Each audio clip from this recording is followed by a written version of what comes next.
Oh, wait, let me get more. A day dedicated to STEM. It's National Engineers Week, and River Ridge Academy held a Science, Technology, Engineering, and Math Day. Students in all grade levels took part in engaging STEM challenges and activities like building bridges, catapults, and more. We used a plastic cup and we put a hole inside of it and we put the spoon inside the hole and we put a rubber band on the spoon inside the cup and we whipped it around, and when we launched it, it went really far. I used the cup and then I put a spoon on top of the cup and then I taped them together, and I think it worked because it was lower than my other designs, so it went farther. Students in pre-kindergarten through first grade read books that focused on STEM and then took part in several interactive activities. This kindergarten class used lots of materials to build a device to add to a bike that could carry a stuffed animal.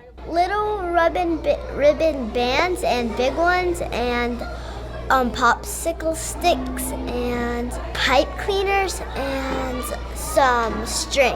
There was also a lunch and learn for some middle school students. The young ladies had the opportunity to meet with local women engineers. STEM is where the change is going to happen, and so to get people excited about STEM now is important, and especially girls. Lots of people in the field are men, and so it's important to get girls excited because we matter in the field too. The school is excited to be exposing the students to the STEM field. One of the things that we really was purposeful about was putting professionals in front of our students so they could see the connection between what they're learning at school and how it relates to everyday life and the relevancy and connections that they can make. There was also a school expo. Teachers and students from May River High School, Beaufort Jasper Academy for Career Excellence, and the Technical College of the Lowcountry talked to middle schoolers, highlighting all the STEM courses and programs they offer.